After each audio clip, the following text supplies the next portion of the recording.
beasiswa yang diberikan atau fasilitasi yang diberikan itu adalah untuk, dan insya Allah pada tahun ini seperti Bu Khofifah sampaikan, kita targetkan ada 3. Nanti ke depan ini akan terus-menerus eh, kita buat satu jejaring yang memberikan nilai lebih untuk bagaimana para penerima beasiswa pemerintah provinsi di masa lalu ini, kemudian tahun ini spesial lagi, justru diberikan beasiswa untuk, tetapi tidak cukup bisa berbahasa Arab, mereka harus bisa khusus untuk Mesir itu, yang Mesir, yaitu ijazahnya. Hari ini pengetahuan semakin luas, semakin banyak ilmu-ilmu baru, teori-teori baru, dan bahkan buah dari ilmu pengetahuan itu sudah menjadi.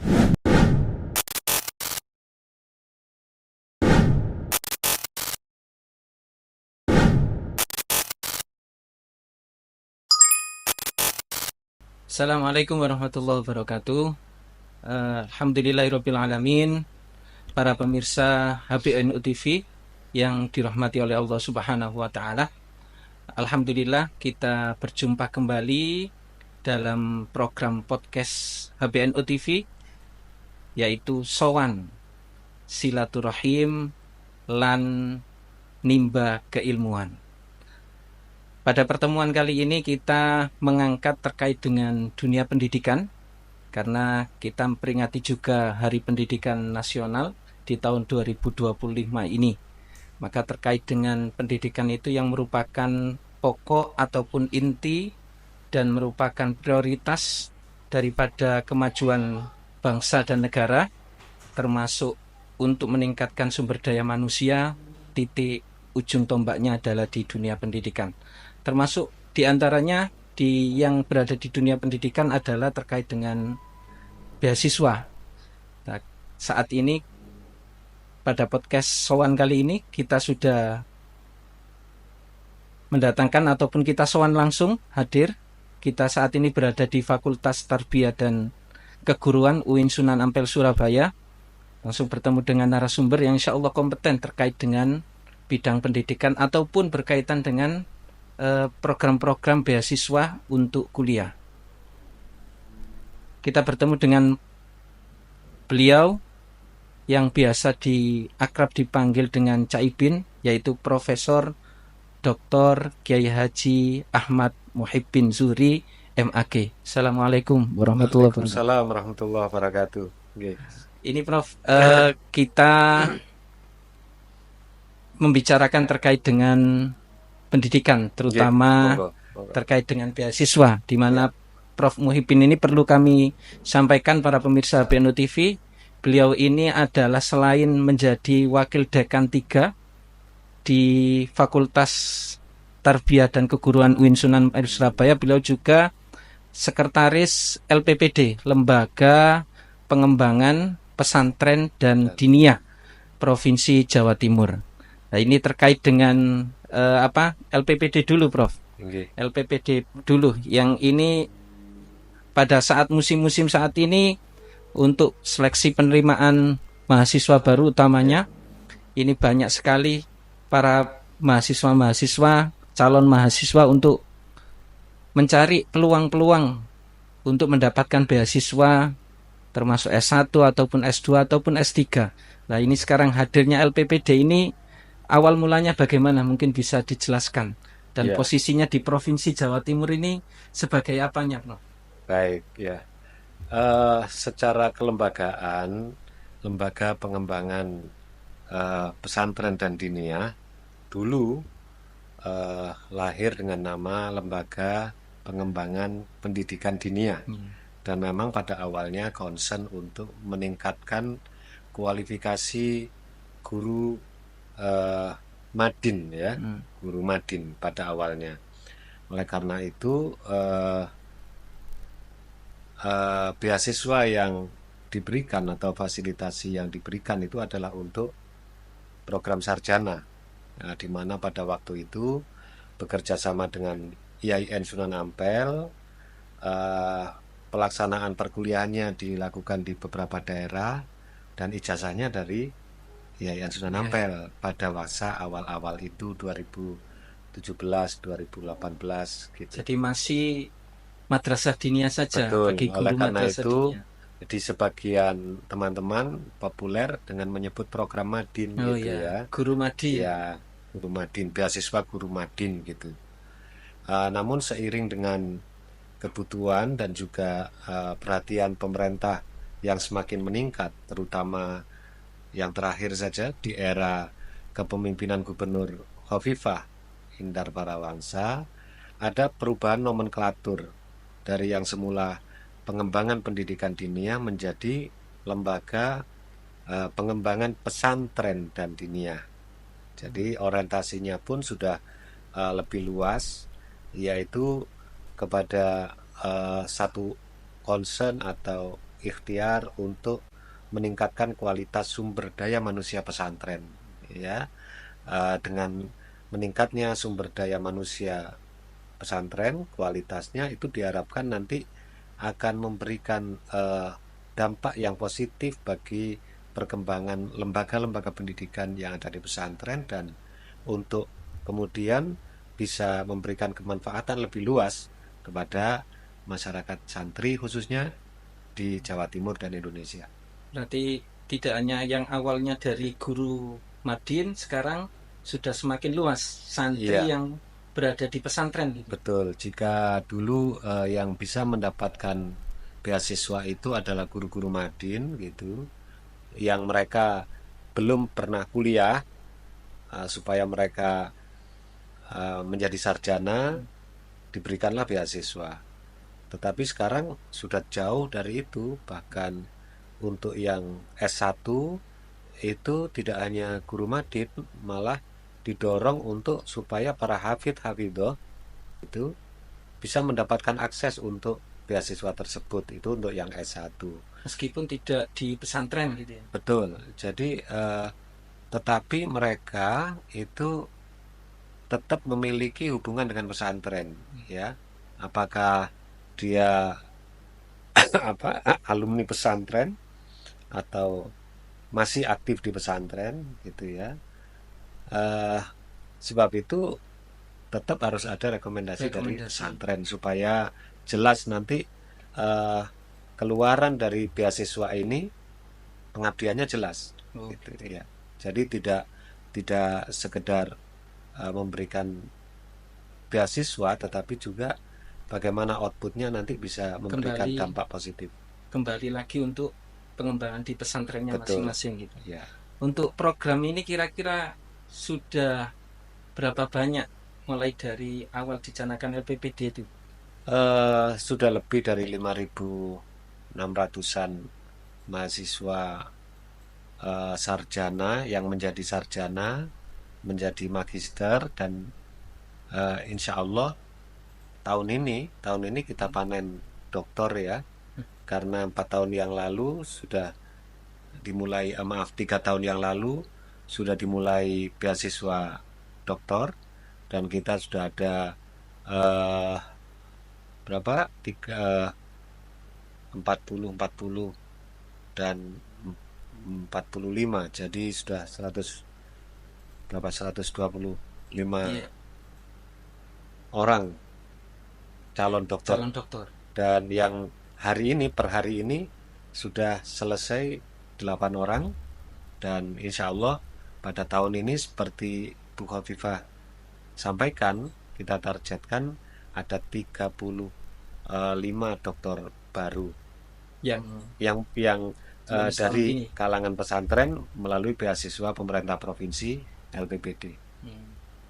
Untuk kampusnya, kalau dulu diawali hanya Ya, dengan YIN, ya. ini sekarang apa Eh, semua kampus bisa untuk menjalin kerjasama dengan LPPD?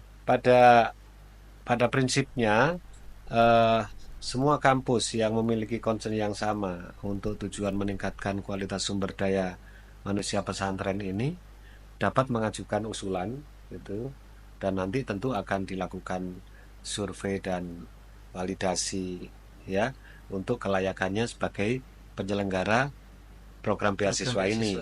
Karena kan kita tidak mau eh, uang negara ini lalu dikelola secara serampangan gitu ya. Apalagi ini di dalam kaitan dengan membentuk sumber daya manusia melalui pendidikan tinggi. Oleh sebab itu harus harus firm bahwa eh, perguruan tinggi yang kita pilih sebagai mitra untuk penyelenggaraan program beasiswa itu harus kompeten gitu ya. Hmm. Ya, paling enggak ya secara formal terakreditasi gitu ya. Dan tentu ada ukuran-ukuran yang lain. Berarti dari usulan dulu, bukan Ya, LPPD yang bukan. menunjuk gitu. Usulan nanti kuotanya Ya. itu dari LPPD berdasarkan Eh biasanya karena ini adalah menggunakan anggaran pemerintah, anggaran negara ya. Alokasi yang tersedia itu kemudian eh, disesuaikan dengan jumlah usulan yang ada. hmm, Nah, tentu biasanya tidak sama dari satu tahun ke tahun yang lain, tetapi trennya sejak kepemimpinan Ibu Khofifah ini naik terus gitu ya, bahkan eh, varian program beasiswanya menjadi bertambah banyak. Setidaknya hari ini kita sudah ada 6 eh, varian program beasiswa. hmm. Itu lembaga-lembaga yang menjadi mitranya LPPD kalau kita melihat wilayah Provinsi Jawa Timur Ya, ada dibagi jadi beberapa apa zona, misalnya Madura, kemudian Metropolis, ya, ada di daerah Tapal Kuda. Apa selain kualitas dan lembaga yang bisa menjadi mitra dari LPPD, apa juga mempertimbangkan persebaran itu ya. terkait dengan eh, kuotanya? Persebarannya juga dipertimbangkan untuk supaya akses terhadap pendidikan tinggi dari warga Jawa Timur ini lebih mudah. Ya, jadi eh, setiap korwil atau bakorwil itu kemudian kita pertimbangkan untuk ada yang eh, mitra penyelenggaranya di situ. Hmm. Tapi sejauh ini memang hampir merata ya di Jawa Timur ini, mulai Madura sampai sampai Banyuwangi, Banyuwangi, sampai di barat di Pacitan, Pacitan, ya, Ngawi semuanya ada. ada. Terus terkait dengan itu artinya sudah ini anggaplah sudah menyebar semuanya, sudah menyebar ke seluruh wilayah Jawa Timur. Ini Iya, kira-kira mungkin ada dampak atau yang dirasakan dari warga Jawa Timur terkait dengan beasiswa ini. iya. Eh, Perubahan-perubahannya mungkin apa? iya, yang jelas begini, kita tahu bahwa pendidikan itu akan meningkatkan kualitas hidup masyarakat, ya. Orang yang terdidik tentu memiliki peluang yang lebih besar untuk meningkat taraf ekonominya atau taraf kesejahteraannya, dan tentu saja juga akan berdampak pada apa situasi sosial kemasyarakatan yang lebih baik. Nyatanya kemudian ada banyak kemajuan yang bisa kita lihat setelah lembaga-lembaga pendidikan yang berbasis pesantren itu didriver oleh lulusan-lulusan LPPD. BPD. Banyak yang alumni-alumni beasiswa ini kemudian hari ini menjadi pimpinan-pimpinan di perguruan tinggi swasta maupun negeri di Jawa Timur, dan juga menjadi pengasuh-pengasuh pesantren baik di layar pertama atau layar kedua yang eh, mendapatkan apa pengetahuan, wawasan dan pengalaman dari mereka studi di perguruan tinggi, bagaimana memanage sebuah lembaga pendidikan yang baik, bagaimana memilih eh, apa cara-cara yang modern di dalam mengelola pendidikan, tetapi tidak meninggalkan nilai-nilai lama yang mulia yang mereka sudah miliki, itu betul-betul sangat memberikan kemanfaatan. Artinya apa? LPPD tidak hanya sekedar memberikan beasiswa saja. Ada hal-hal yang lain yang diberikan setelah beasiswa, mungkin ada pembinaan terkait dengan apa? leadership sehingga bisa menjadi pionir-pionir di wilayahnya masing-masing? Ya, sejauh ini ya kita mencoba untuk terus-menerus melakukan tracing alumni, maksudnya mereka yang pernah menerima atau mendapatkan beasiswa pemerintah provinsi ini, supaya tetap ada komunikasi di dalam rangka pengkhidmatan di tengah masyarakat, khususnya dalam pengembangan pesantren dan diniyah ya. Eh, Oleh sebab itu, beberapa waktu yang lalu kita mencoba untuk melakukan silaturahmi akbar eh, alumni ya yang terdiri dari sarjana maupun magister, baik dari PTKI maupun Ma'had Ali yang sudah lulus. Nah, kita berekspektasi waktu itu akan hadir diperkirakan di sekitar 1.000 orang itu, tetapi nyatanya antusias dari eh, keluarga besar ya alumni yang sudah menerima beasiswa ini sangat besar, sampai lebih dari 2.000 orang hadir ketika itu. Padahal mereka sudah punya kesibukan di tempat masing-masing tentu saja ya, setelah menjadi sarjana maupun magister. Jadi eh, nanti ke depan ini akan terus-menerus eh, kita buat satu jejaring yang memberikan nilai lebih untuk bagaimana para penerima beasiswa pemerintah provinsi di masa lalu ini kemudian bisa lebih menebar kemanfaatan lebih luas. Gitu. Untuk lembaganya, apa Ya. hanya di dalam negeri saja? Yang di luar negeri juga? Ya, jadi untuk lembaga penyelenggara beasiswa, ya kita memang membatasi adalah lembaga-lembaga yang di Jawa Timur, Hmm. perguruan tinggi keagamaan, ya. Eh, itu baik yang misalnya ada dari yang berafiliasi kepada NU, Iya. berafiliasi kepada Muhammadiyah, atau juga tidak memiliki afiliasi ke keduanya. Ya.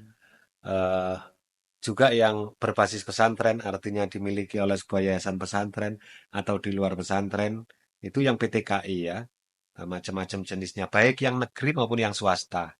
Ya, yang negeri seperti UINSA, seperti UINKHAS, UIN 1, eh, Yayan Kediri, Win Madura, Yayan Madura ya, Madura. dan lain-lain itu semua termasuk mitra kita juga untuk yang PTKI ya. Samping itu yang swasta. Ini yang perguruan tinggi. Ada pula yang namanya Ma'had Ali. Ya, Ma'had Ali ini adalah perguruan tinggi khas Khas pesantren pesantren. ya, yang sudah direkognisi oleh negara, memiliki peran dan posisi yang eh, sama di hadapan negara untuk mencerdaskan kehidupan bangsa Hmm. ini melalui kegiatan pendidikan tinggi. Tetapi pendidikan tinggi ini memiliki kekhasan ya, yaitu eh, kekhasan cara belajar, kekhasan di dalam materi yang dipelajari, dan kekhasan di dalam tradisi keilmuannya. Nah, Hmm. itu namanya Ma'had Ali. Baik semuanya tadi itu S1, S2 maupun S3. S3. Khusus Ma'had Ali itu yang baru ada S1 dan S2. Mudah-mudahan tahun depan ini sudah ada Hmm. S3 ya. Itu yang di dalam negeri. Kemudian yang di luar negeri ada beasiswa untuk mereka yang ingin melanjutkan di Universitas Al-Azhar Kairo. Kairo. Ya, sudah 4 angkatan ini, dan kita sudah ada 123 mahasiswa, santri-santri berprestasi dari pesantren yang memenuhi kualifikasi untuk mengikuti studi di Al-Azhar. Al-Azhar. Tahun ini spesial lagi, justru diberikan beasiswa untuk S2-nya di Di Al-Azhar. Al-Azhar. Mudah-mudahan sukses. Luar biasa. Ya. Ini para pemirsa HPNU TV, apa begitu luar biasanya. Jadi peluang-peluang ataupun apa untuk mendapatkan beasiswa untuk melanjutkan ke jenjang pendidikan yang lebih tinggi itu sangat terbuka lebar, di antaranya kita sebagai insan pesantren, termasuk santri, kemudian para guru-guru pesantren sangat terbuka untuk mendapatkan beasiswa tersebut. Nah, terkait dengan ini, Prof, apa? Ini yang penting mungkin yang perlu apa perlu pemirsa ketahui. Syarat-syaratnya untuk bisa mendapatkan beasiswa LPPD itu apa? Yang mana, yang mana? Yang ya termasuk untuk misalnya S1, S2 Ah, ataupun yang tadi yang bisa dikirim menjadi mahasiswa Al-Azhar. ya, ya. Jadi yang Azhar dulu ya, Al-Azhar dulu. yang Al Azhar dulu. eh Al Azhar ini memiliki requirement atau persyaratan yang khusus ya, yang eh, harus dimiliki. Bisa bahasa Arab kan, ya. Mereka kuliahnya menggunakan pengantar bahasa Arab, ya lucu kalau yang berangkat tidak bisa bahasa Arab. Oleh karena itu dipersyaratkan lulus tes untuk kompetensi bahasa Arab. Jadi dan itu eh, apa pengujinya adalah langsung dari Dari Al-Azhar. Azhar, dari markas Zaid, dosen-dosen Al Azhar. Nah, tetapi tidak cukup bisa berbahasa Arab, ya, karena mohon maaf, para pekerja di pasar Arab pun itu bisa bahasa Arab, ya, atau eh, meskipun dia tidak pernah belajar, kalau hidup di komunitas Arab bisa ngomong Arab. Mereka harus bisa membaca kitab kuning, dan itu adalah excellency atau keunggulan yang dimiliki oleh program-program di LPPD, supaya memastikan bahwa mereka yang mendapatkan beasiswa ini memang adalah generasi dari tradisi pesantren, ya. Maksud saya bukan hanya keluarga pemilik pesantren, bukan, tetapi memiliki apa jaringan keilmuan dengan pesantren. Jadi itu syaratnya yang paling utama, dan di Kitab kuningnya apa nih? eh, kitab kuningnya adalah Fathul Qorib, ya, dan lebih diutamakan bagi mereka yang memiliki hafalan Al-Quran Al-Quran. gitu. Kalau syarat minimal di Azhar S1 kan S2 apa 2 juz. Tapi lebih hafal lebih banyak maka lebih diutamakan Prioritas. gitu. Kalau yang di dalam negeri, yang di Jawa Dalam Timur, negeri tergantung pada eh, strata ya dan prodinya gitu. S1 untuk prodi-prodi yang S1 baik itu PAI, MPI, manajemen pendidikan Islam maupun bahasa Arab ya, maupun PGMI gitu, itu dipersyaratkan sama seperti yang tadi. Ada bisa membaca kitab ya minimal Fathul Fathul Qorib. Qorib gitu. Lalu tentu untuk memastikan itu harus mengikuti tes secara langsung, Langsung. bertatap muka dengan eh, apa para kiai, dan alhamdulillah sejauh ini tidak pernah ada komplain mengapa tidak lulus, mengapa lulus, karena yang pengurus LPPD ini tidak banyak, tetapi semuanya itu adalah representasi mereka pengasuh-pengasuh pesantren-pesantren Pesantren. besar. Jadi kalau sudah santri berhadapan dengan mereka, para kiai, lalu dikatakan, oh belum belum bisa, ya sudah tidak ada yang. Nah, insya Allah seperti itu. Jadi tesnya betul-betul Betul. Jadi itu adalah tes kualifikasinya, kualifikasi. administrasinya tentu harus warga Jawa Timur, ya kan? Harus ada ijazah yang sesuai dengan tingkatnya. Kalau ke S1 berarti ijazahnya harus apakah aliyah, apakah SMA, apakah SMK, SMK yang berada di naungan ya, pesantren gitu. ya, atau MDF, Madrasah Diniyah Formal. Formal. Itu meskipun dia tidak sekolah madrasah atau SMA, itu tetap bisa untuk melanjutkan ke S1.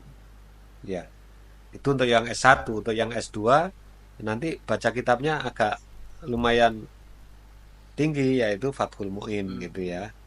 Fathul Mu'in. Untuk yang S3 itu Fathul Muin tetap menjadi syaratnya, tetapi juga ada tambahan karena S3 ini adalah calon doktor, maka mereka juga diuji canangan risetnya, proposal ajuan atau usulan disertasinya diuji secara khusus Sejak awal sejak sebelum awal. daftar. Jadi dia ingin mengembangkan keilmuan bidang apa, kemudian akan dinilai kelayakannya kira-kira calon ini potensial untuk bisa menyelesaikan apa enggak gitu ya. Itu kalau S3 sudah harus lebih detail gitu. Nah, itu beda lagi dengan S1 yang nanti ini akan berjalan tahun ini ada yang baru, yaitu S1 PIAUD, ya, pendidikan Islam anak usia Usia dini. dini, ya. Itu di 4 perguruan tinggi negeri, ya. Berarti yang apa? eh, Nanti proyeksinya ngajar PAUD, Ya, TK. menyiapkan guru-guru PIAUD. Ya, yang sekarang mungkin lebih populer bunda-bunda Bunda-bunda PAUD. PIAUD karena kesadaran bahwa pendidikan di usia dini mereka anak-anak yang di golden age itu perlu diperhatikan dengan sentuhan-sentuhan keagamaan Keagamaan. yang baik gitu. Berarti artinya Itu jadi kalau itu ada syarat tertentu lagi, jadi tidak sama dengan S1 pada umumnya, misalnya ada ada tambahan nanti psikologi ya, anak ini, kemampuan untuk ya paling tidak mereka punya keterampilan-keterampilan dasar bagaimana eh, apa menguasai ya, jiwa kekanak. ya sayang pada anak dan seterusnya ya. Oke, baik. Ini bagi yang informasi, kalau tadi sudah persyaratannya seperti itu, eh, syarat khususnya juga disampaikan. Tinggal ini, mungkin ada yang gagal tes sebelumnya. Ya, Ini pada apa pembukaan ataupun pendaftaran selanjutnya masih tidak di blacklist, masih bisa ada eh, kesempatan untuk mendaftarkan lagi. bisa ya, masih bisa, tapi semua kan ada umurnya ya. Oh, Ada berada usia pembatasan minimal, ada usia. usia maksimal. Untuk mengakses itu secara detail, saya sarankan teman-teman untuk eh, mengikuti di baik media sosial LPPD Jatim atau langsung dibuka di websitenya, ya, lppdjatim.org. Masing-masing level atau tingkatan itu beda persyaratan umurnya, tetapi eh, pada prinsipnya kita ingin memberikan kesempatan yang lebih luas. Khusus untuk Mesir itu, yang Mesir, ya itu ijazahnya tidak boleh lebih dari 3 tahun, gitu ya, tidak boleh lebih dari 3 tahun, dan belum menikah untuk yang S1, dan bersedia untuk menunda pernikahannya sampai lulus, Sampai gitu lulus. ya. Dan baru boleh pulang setelah lulus, Lulus. itu.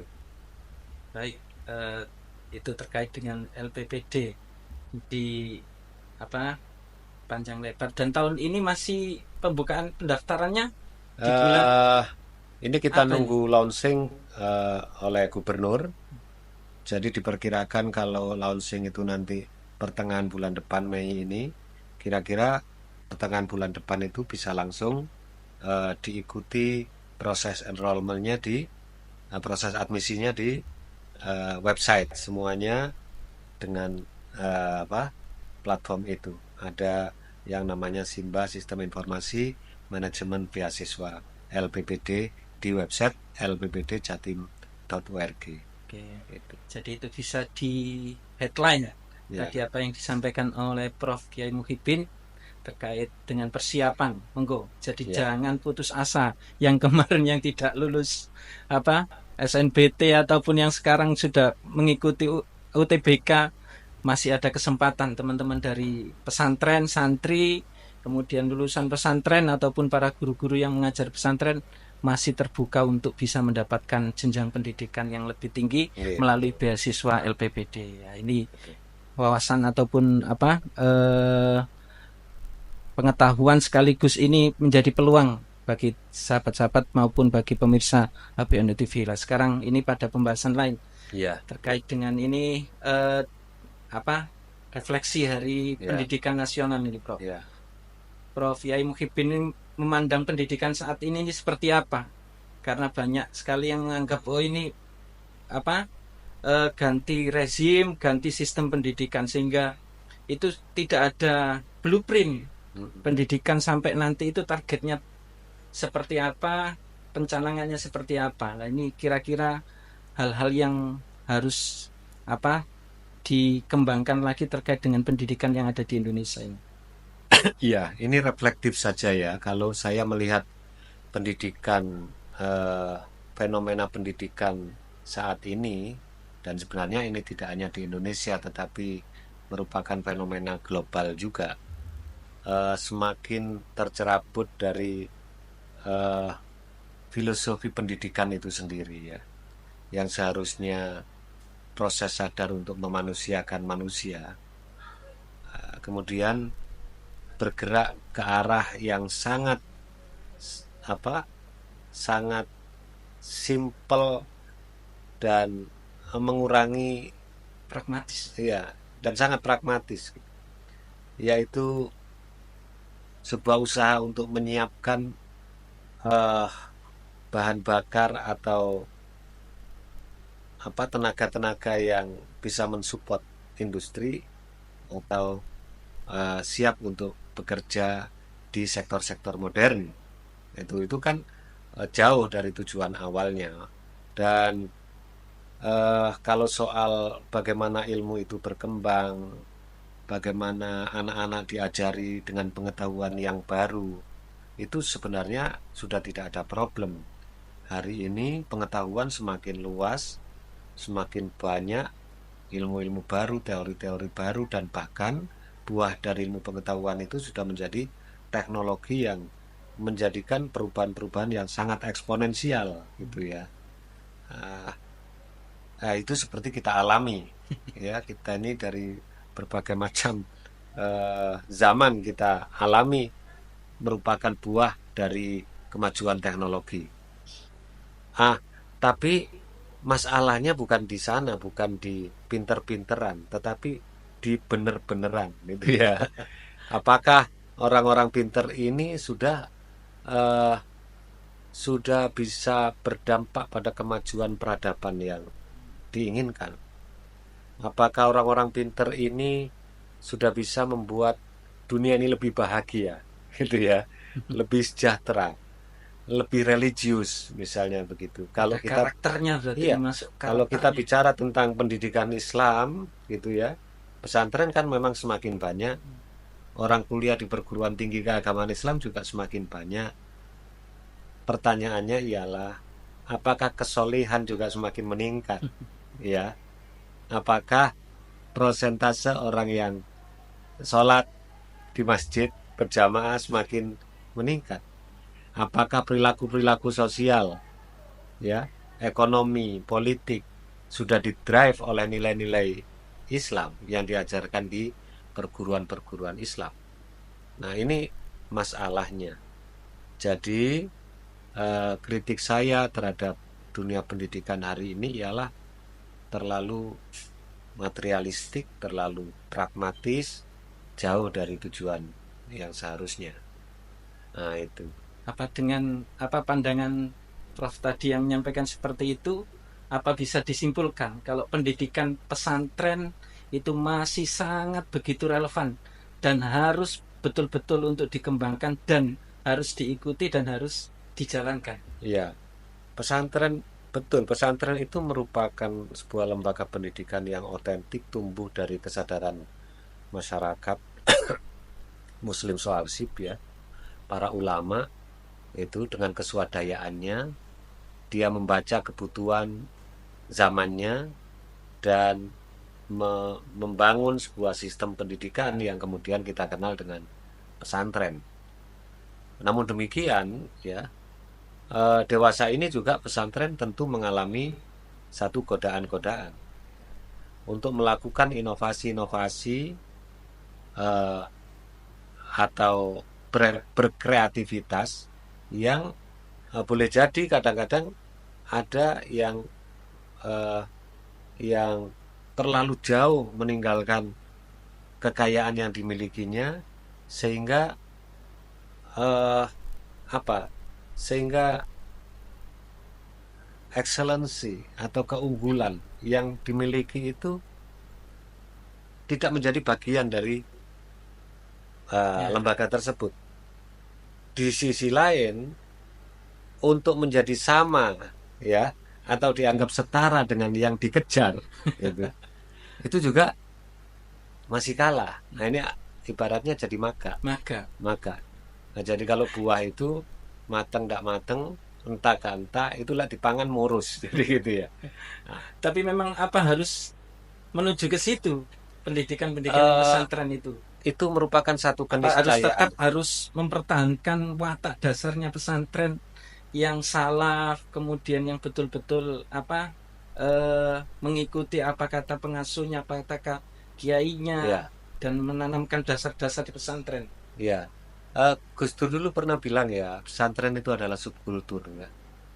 Di antaranya adalah itu dicirikan oleh apa materi yang diajarkan di situ, yaitu kitab kuning dan juga cara pengajarannya, itu menggunakan berbagai macam metode yang unik seperti sorokan, bandongan dan sebagainya. Nah, pesantren itu memang dihadapkan pada satu kebutuhan yang tidak sama, kebutuhan zaman yang tidak sama dulu dengan sekarang, tetapi tetap saja harus ada yang dipertahankan ya. Bahasa kita kaidahnya kan al muhafadzatu alal qadimis soleh wal akhdu bil jadidil aslah.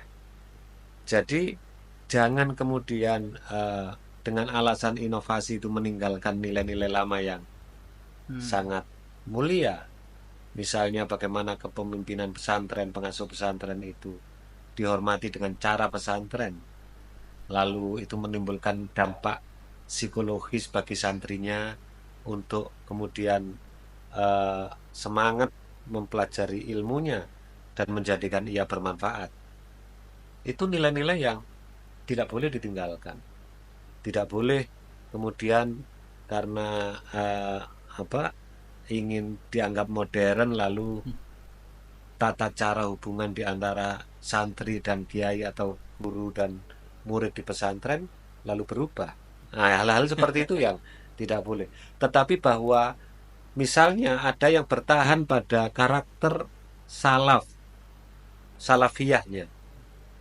Misalnya pada pengajaran kitab kuning, tafakuh fiddin itu eh, tidak masuk atau tidak ingin membuka sekolah formal. Oke. Tetapi bagaimanapun juga mau tidak mau inovasi harus tetap diterima. Misalnya saja dulu Basul Masail atau para santri senior melakukan kajian terhadap apa tema-tema tertentu, mencari topik di kitab, mereka harus membuka Bawa kitab kitab begitu Fahros banyaknya. misalnya atau Fihris ya, kamus kitab Iya. gitu. Sekarang mereka bisa menggunakan maktabah Syamilah atau bisa menggunakan apa aplikasi-aplikasi yang lain yang lebih modern. Dan bahkan ini era AI kan, Iya. alhamdulillah saya juga melihat teman-teman santri, jaringan santri itu juga mengembangkan AI yang berbasis pesantren. Pesantren. Itu satu hal yang positif. Akhdu bil jadidil Aslah. aslah. Nah, tetapi ada nilai yang Yang tetap tidak boleh harus tidak tercerabut boleh hilang. gitu ya. Jadi ini tantangannya, kadang-kadang pesantren yang dulu tidak ada sekolah menjadi punya sekolah, akhirnya eh, hampir sama dengan boarding school atau sekolah asrama gitu ya. Jadi banyak yang hilang di situ. Tidak perlu khawatir kehilangan pasar. Ya, ya. Ya, memang rata-rata motifnya antara lain mengikuti keinginan atau apa eh, aspirasi dari masyarakat atau santri, orang tua murid. Oke. Alhamdulillah Tuhan baik. Para pemirsa, alhamdulillah tadi sudah banyak sekali karena ini apa tidak banyak waktu yang harus kita bicarakan. Tentunya pembahasan-pembahasan atau diskusi kita dengan beliau tentunya banyak sekali yang perlu untuk digali terkait dengan apa pendidikan dan terkait dengan beasiswa yang sesuai dengan apa eh, faknya beliau yang merupakan yang mumpuni terhadap dunia-dunia pendidikan. Tapi itu tidak menutup, nanti kita akan lanjutkan pada sesi-sesi ataupun pertemuan selanjutnya nih Prof. Insyaallah, Terakhir insyaallah. mungkin Ya. bisa memberikan motivasi terkait dengan pendidikan saat ini untuk memotivasi agar insan-insan di pesantren, para santri itu tidak minder, khususnya para santri-santri yang ada di Jawa Timur ini. Sesuai dengan harapan bersama, santri di Jawa Timur tumbuh dan berkembang dan mewarnai sesuai dengan kemampuan di pendidikannya. Baik, perubahan ini sangat eksponensial. Zaman telah menantang kita untuk siap dalam menghadapi perubahan. Santri-santri memiliki potensi, ya, potensi survival yang sangat tinggi.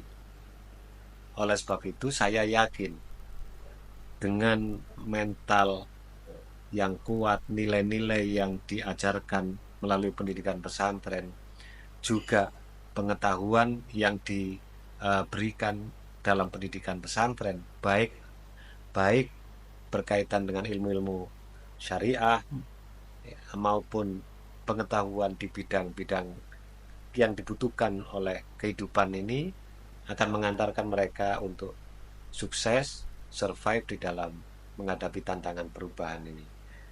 Yakinlah bahwa masa depan adalah milik santri hari ini. Ya. Yakinlah masa depan adalah milik santri hari ini. Santri bisa survive sesuai dengan apa yang sudah ditanamkan di pesantren. Matur nuwun Prof atas kesempatannya. Ngapunten, Sama-sama. sudah mengganggu aktivitasnya, Sama-sama. dan matur nuwun sudah Mudah-mudahan meluangkan manfaat. Ya.